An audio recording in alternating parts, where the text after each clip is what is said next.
James had always believed that his hands were made for creating beauty. From a young age, he found solace in sketching on any surface he could find: old notebooks, scraps of cardboard, even the backs of receipts his mother brought home from the grocery store. Growing up in a small town with limited resources, he learned early on that life wasn't easy, especially for someone who dared to dream beyond the boundaries set by society. For James, art was not just a passion, it was an escape, a way to express the depths of his soul in a world that often refused to see him. James' background, the spark of passion. Born to a single mother who worked multiple jobs to make ends meet, James knew the meaning of hard work and sacrifice. His mother, though exhausted, always encouraged his artistic pursuits. She often told him, "Your hands can create magic, James. Never let anyone tell you otherwise." But outside their modest home, the world wasn't as kind. James faced constant racial prejudice in his small town. At school, his peers mocked him for his dreams of becoming an artist, calling it an unrealistic pursuit for someone like him. Teachers often dismissed his talent, urging him to focus on practical career paths. Yet, James persisted. His passion burned brighter every time someone doubted him.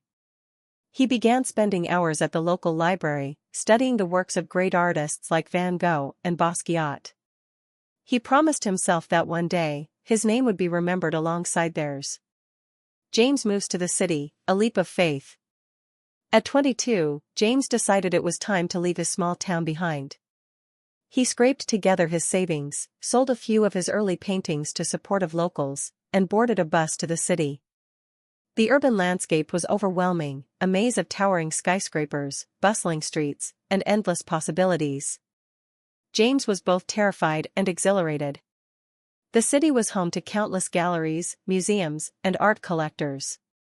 James believed that if he could just get one chance, one opportunity to display his work, everything would change.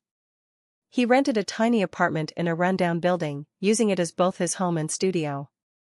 The walls of his apartment quickly became a canvas, covered with sketches and paintings that reflected his struggles, dreams, and raw emotions. Dreams versus reality, a harsh awakening. James spent weeks preparing his portfolio, carefully selecting pieces that showcased his versatility and talent. With a hopeful heart, he visited gallery after gallery, presenting his work to curators and owners. But the responses were almost always the same: a polite decline, a dismissive glance, or, worse, outright laughter.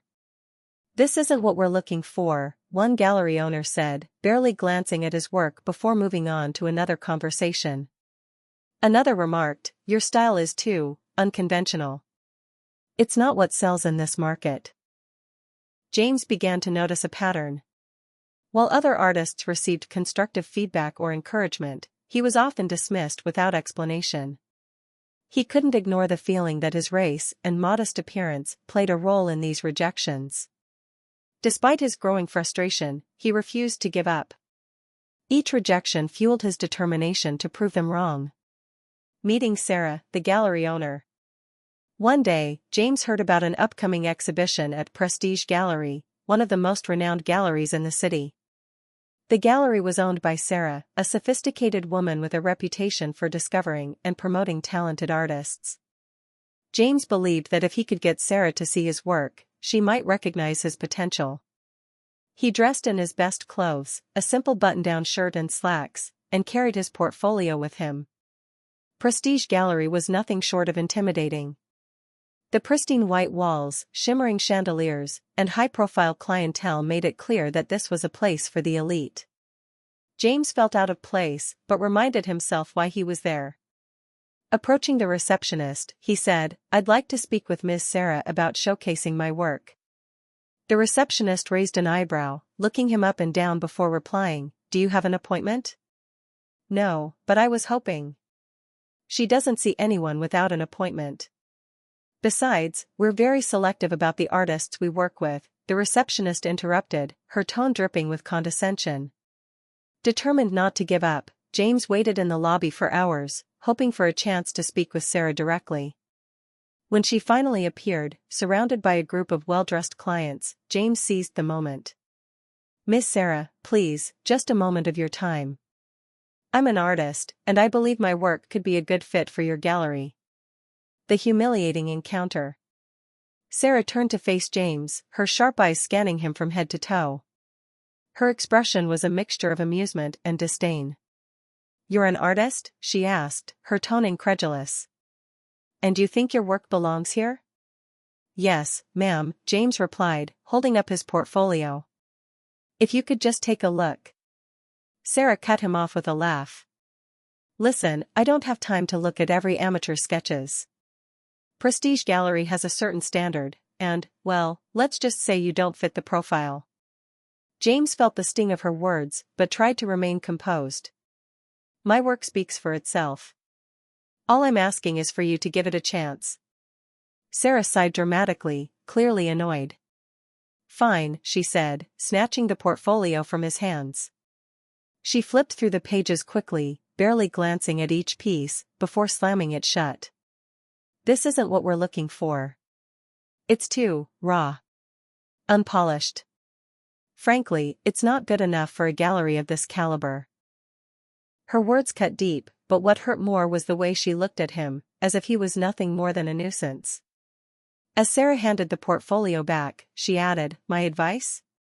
Find another hobby. Art isn't for everyone." Laughter erupted from some of the clients standing nearby, adding to James' humiliation. His cheeks burned with shame, but he refused to let them see him break. He clenched his fists, biting back the tears that threatened to spill, and walked out of the gallery with his head held high. The seat of determination. That night, as James sat in his cramped apartment, he replayed the encounter in his mind.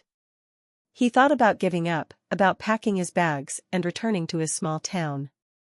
But then he remembered his mother's words, "Your hands can create magic, James. Never let anyone tell you otherwise."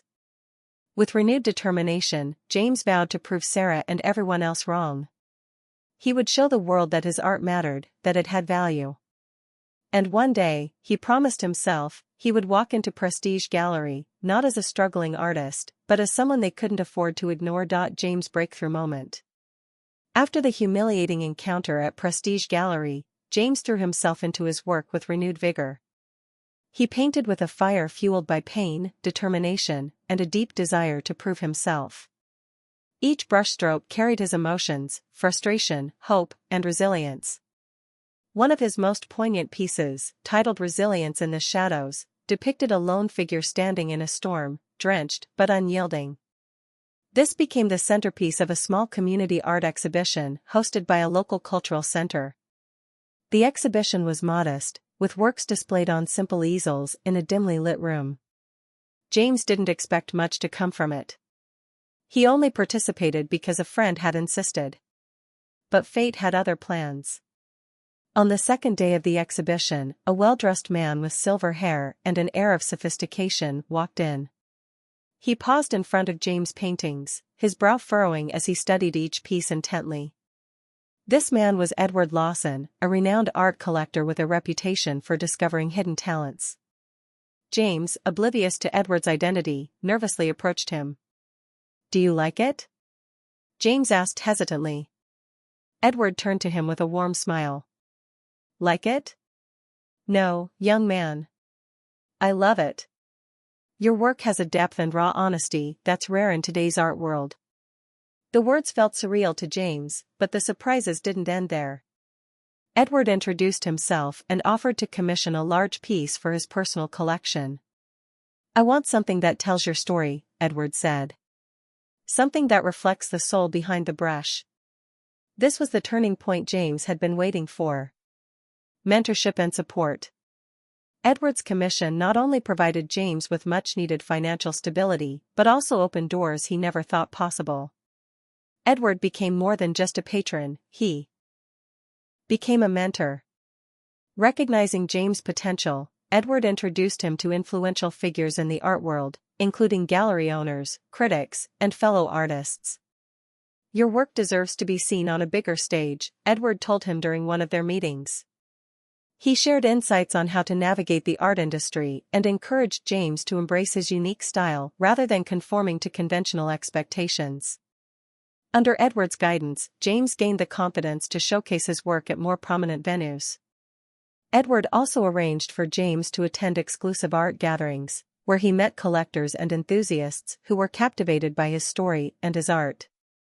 A viral sensation. One evening, Edward suggested posting some of James' work on social media. "The internet has the power to reach places galleries can't," Edward explained.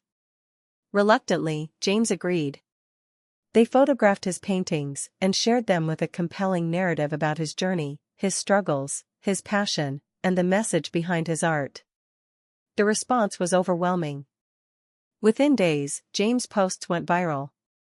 People from all over the world connected with his story, resonating with the raw emotion and authenticity of his work. Comments flooded in, praising his talent and determination. Art enthusiasts and collectors began reaching out, eager to purchase his pieces. Journalists and bloggers picked up on the story, dubbing him the voice of resilience in modern art. The buzz surrounding James' work reached a fever pitch, and soon, his paintings were in high demand. International recognition. The viral success catapulted James onto the international stage. He was invited to showcase his work at the Global Art Fair, a prestigious event attended by critics, collectors, and art aficionados from around the world. Edward helped him prepare, ensuring his presentation was flawless. At the fair, James unveiled a new collection titled Echoes of the Unheard. Each piece told a story of struggle, perseverance, and triumph. The collection was met with critical acclaim. Renowned critics praised his unique style, which blended realism with abstract elements to convey deep emotional narratives. One critic wrote, "James' work is a testament to the power of art to transcend boundaries and speak to the soul. His ability to weave his personal story into his paintings makes each piece a masterpiece." Collectors competed fiercely to acquire his paintings, driving up their value. For the first time, James felt the weight of validation, not from the world, but from within himself. James' rising fame. With each passing month, James' star continued to rise. His paintings sold for staggering prices, making him one of the most sought-after artists of his generation. He held solo exhibitions in major cities, including New York, Paris, and Tokyo, each one a resounding success. James used his newfound influence to advocate for diversity in the art world. He often spoke about the importance of giving underrepresented artists a platform, sharing his own experiences as a reminder of the barriers that still existed. Financially, James was now in a position he could only have dreamed of. He invested wisely, ensuring that his success would last. Yet, despite his wealth, he remained grounded, never forgetting the struggles that had shaped him. New opportunities. Behind the scenes, James began exploring opportunities to reshape the art industry. With the help of Edward and a trusted legal team, he discreetly purchased shares in several prominent galleries, including Prestige Gallery. He used an intermediary to ensure his involvement remained a secret for the time being. This move wasn't just about business, it was personal. James wanted to create a space where artists like him could thrive without fear of rejection or prejudice. He envisioned a future where talent and passion mattered more than appearance or background. By the time James finalized his stake in Prestige Gallery, he was no longer the struggling artist Sarah had dismissed. He was a force to be reckoned with, a symbol of resilience and triumph. The stage was set for a dramatic confrontation that would not only vindicate James but also redefine the very standards Sarah had once used to belittle him. James' new identity. James was no longer the struggling artist wandering from gallery to gallery, portfolio in hand, hoping for a chance. Now, he was a celebrated figure in the art world, a name that evoked respect and admiration. Yet, despite his success, he couldn't forget the sting of rejection he had faced at Prestige Gallery. Sarah's condescension and the humiliation he endured were etched in his memory. James had transformed, physically, emotionally, and professionally. His wardrobe now reflected his success, tailored suits, leather shoes, and a confidence that radiated with every step. He had acquired wealth, influence, and a network of supporters who recognized his brilliance. But deep down, James wanted more than success, he wanted justice. With his newfound power, James devised a plan to confront Sarah, not out of spite, but to hold a mirror to her prejudice and ignorance. Arranging the encounter. James worked with his team to orchestrate a surprise that would leave Sarah speechless. Using his intermediary, he contacted Prestige Gallery under the guise of representing a reclusive, up-and-coming artist known only by the pseudonym Elliot. The paintings submitted for review were among James' finest, a mix of his signature emotive pieces and new, experimental works that showcased his evolution as an artist. Sarah, intrigued by the mysterious artist and impressed by the submitted works, eagerly agreed to host the exhibition. She had no idea that Elliot was James, nor that he was the gallery's newest shareholder. James watched from a distance as the preparations unfolded. He instructed his team to keep his identity a secret until the moment of the reveal. Every detail was carefully planned to ensure that the event would be an unforgettable experience for Sarah, the attendees, and the art world. The day of the exhibition. The night of the exhibition was electric.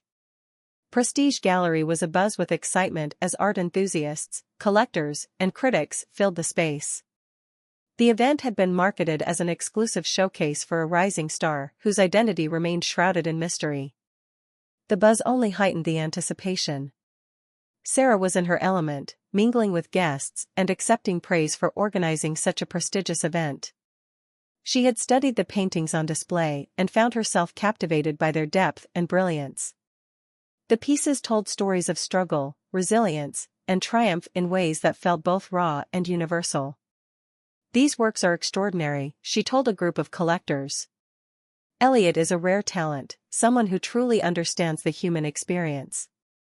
Unbeknownst to her, James had arrived at the gallery, blending in with the crowd.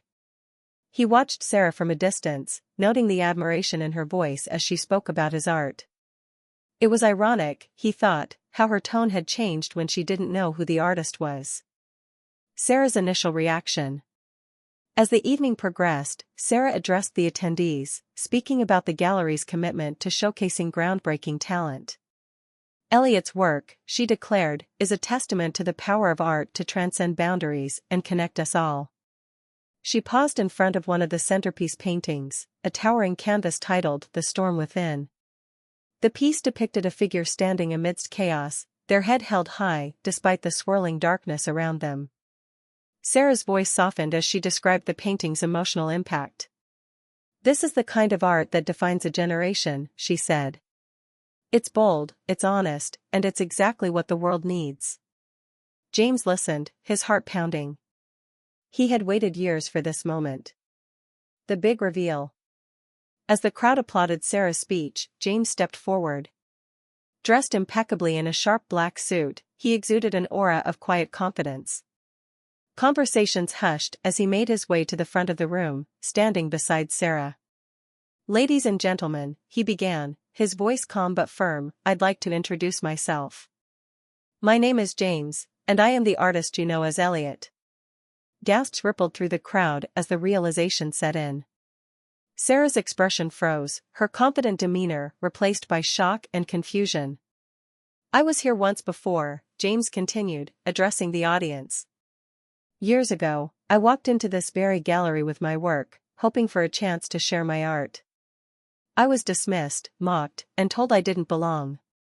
Tonight, I stand before you not just as an artist, but as someone who refused to let rejection define me." The room erupted into applause, the sound echoing through the gallery. Sarah stood motionless, her cheeks flushed with embarrassment. Sarah's embarrassment.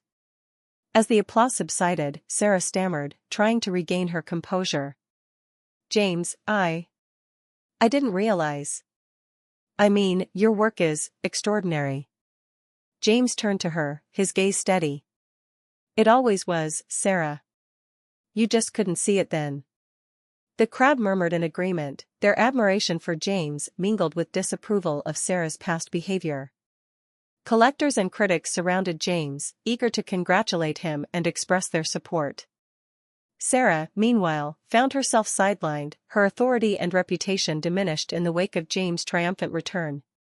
She attempted to apologize, but her words felt hollow. I'm so sorry for how I treated you, she said, her voice barely above a whisper. I was wrong. James nodded, acknowledging her apology but offering no absolution. We all make choices, Sarah. Some choices have consequences. As the night went on, James basked in the validation he had earned through years of hard work and perseverance. The gallery that once dismissed him now celebrated him, and the woman who had mocked him was forced to confront the reality of her prejudice. James takes control. The day after the exhibition, Prestige Gallery was buzzing with the aftermath of James' revelation.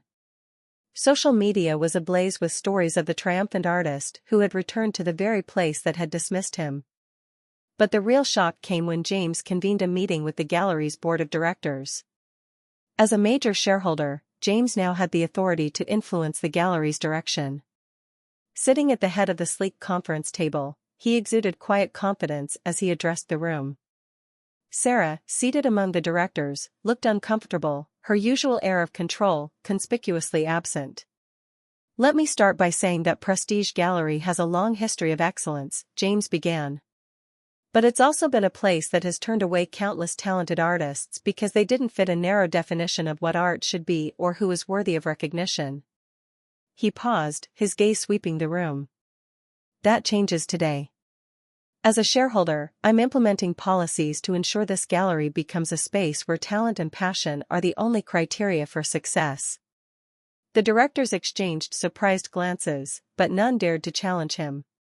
James outlined a series of changes, including new diversity initiatives, open submissions for artists from marginalized communities, and transparency in the selection process for exhibitions. Sarah attempted to interject, her voice hesitant. James, these are bold changes. Are you sure they align with the gallery's image? James met her gaze, his expression unwavering. They align with the future, Sarah. A future where art belongs to everyone, not just the privileged few. Challenging stereotypes. To mark the beginning of this new era, James announced a public event at Prestige Gallery, inviting artists, critics, and art enthusiasts to witness the unveiling of his vision. The event, titled Art Without Boundaries, featured works from underrepresented artists and celebrated diversity in all its forms. During the event, James delivered a powerful speech that resonated deeply with the audience. Standing in front of a large crowd, he spoke with passion and conviction. Art is the voice of humanity, he began. It speaks to our struggles, our triumphs, and our dreams. But for too long, this voice has been stifled by prejudice and gatekeeping. I know this, because I've lived it. I've walked into galleries, poured my heart into my work, only to be told I didn't belong. He paused, allowing the weight of his words to sink in. But art doesn't belong to one group or one perspective. It belongs to all of us. And it's time we embrace that truth. Prestige Gallery will no longer be a place that excludes, it will be a place that uplifts, celebrates, and empowers. The audience erupted into applause, many moved to tears by James' words. His message was clear. The art world needed to change, and he was determined to lead the charge. The community's response. The response to James' speech was overwhelmingly positive. Attendees praised his courage and vision, hailing him as a trailblazer in the art world. Social media platforms were flooded with clips of his speech, accompanied by hashtags like #ArtForAll and #BreakingBarriers. Art critics and journalists lauded James for his efforts, calling him a revolutionary force in the industry. Publications wrote glowing articles about his journey and his commitment to creating a more inclusive art community. Meanwhile, artists from around the world reached out to express their gratitude. Many shared their own stories of rejection and discrimination, finding hope in James' success. He became a symbol of resilience and a beacon of possibility for those who had been marginalized. Sarah's humiliation. As James' star continued to rise, Sarah found herself at the center of public scrutiny. News of her past behavior spread quickly, painting her as the embodiment of elitism and prejudice in the art world. Journalists unearthed stories from other artists who had been dismissed by Sarah, further tarnishing her reputation. The backlash was swift and unforgiving. Former clients distanced themselves from her, and her once stellar reputation crumbled. Sarah attempted to issue a public apology, but it was met with skepticism. "I deeply regret my actions and the pain I've caused," she said in a statement. "I'm committed to learning from my mistakes and supporting the changes James has introduced." But the damage was done. Sarah's influence in the gallery was effectively diminished, and she became a cautionary tale of what happens when prejudice and arrogance blind someone to true talent. Empowering other artists. While Sarah faced the consequences of her actions, James focused on his mission to uplift others. He established a fund to support emerging artists from underrepresented communities, providing them with resources, mentorship, and opportunities to showcase their work. He also partnered with other galleries and cultural organizations to create a network of support for artists who had been overlooked by the traditional art world. The initiative, called the Artists Collective, quickly gained traction, attracting sponsors and endorsements from prominent figures. "Every artist deserves a chance to tell their story," James said during a press conference. "This collective is about ensuring that no voice goes unheard, no vision goes unseen." The collective hosted its first major exhibition at Prestige Gallery, featuring a diverse array of artists whose works reflected a wide range of experiences and perspectives. The event was a resounding success, drawing record attendance and rave reviews. Building a legacy. As James' influence grew, so did his vision for the future. He announced plans to establish an art institute dedicated to nurturing the next generation of artists. The institute would offer scholarships, workshops, and mentorship programs, with a focus on fostering creativity and breaking down barriers. "This isn't just about me," James said at the groundbreaking ceremony for the institute. "It's about building a legacy that ensures every artist has the opportunity to succeed, regardless of where they come from or what they look like." The ceremony was attended by artists, community leaders, and supporters who celebrated James' unwavering commitment to his mission. A mural of James painting the storm within was unveiled at the site, symbolizing resilience and hope. James had come full circle. From a struggling artist dismissed by the elite to a transformative leader reshaping the art world, he had not only changed his own destiny but also paved the way for countless others. His journey was no longer just his own, it was a beacon of hope for anyone who dared to dream. Sarah's redemption attempt. The fallout from James' triumph left Sarah in an unfamiliar position, vulnerable, humbled, and sidelined. The once imposing gallery owner found herself grappling with the consequences of her past arrogance and prejudice. As the art world embraced the changes James had introduced, Sarah began to see the glaring flaws in her approach and how her biases had blinded her to incredible talent. Desperate to make amends, Sarah reached out to James, requesting a private meeting. She arrived at his office, a far cry from the confident woman who once dismissed him without a second thought. Her demeanor was subdued, her voice softer than James remembered. "James," she began, her hands clasped tightly, "I owe you an apology. I've been reflecting on my actions, and I realize how wrong I was, not just with you, but with so many others I overlooked. I want to learn from my mistakes. If there's any way I can contribute to the vision you built, I'm willing to do whatever it takes." James studied her carefully, noting the genuine remorse in her tone. He had anticipated this moment but hadn't decided how he would respond. Part of him wanted to dismiss her as she had dismissed him, but another part knew that true change required grace as well as accountability. James' decision. After a long pause, James spoke. "Sarah, I appreciate your apology, but words alone won't erase the harm that's been done. Change isn't about what you say, it's about what you do." He leaned forward, his gaze unwavering. "I'm willing to give you the opportunity to make things right, but it will be on my terms. You will remain involved with Prestige Gallery, but under my supervision. Every decision you make will reflect the values we're building here: diversity, inclusion, and respect for all artists. If you can't commit to that, there's no place for you here." Sarah nodded, her eyes glistening. "Thank you, James. I promise I'll do everything I can to support your vision." For James, this wasn't just about giving Sarah a second chance, It was about proving that even those who had perpetuated prejudice could change when confronted with the consequences of their actions. Revolutionizing the art scene.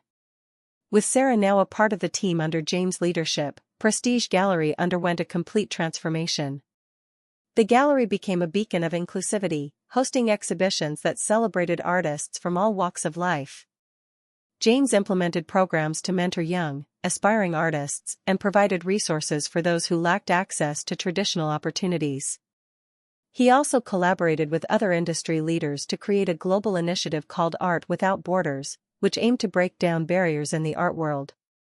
The initiative included international exhibitions, scholarships for underrepresented artists, and a digital platform that allowed artists to showcase their work to a global audience.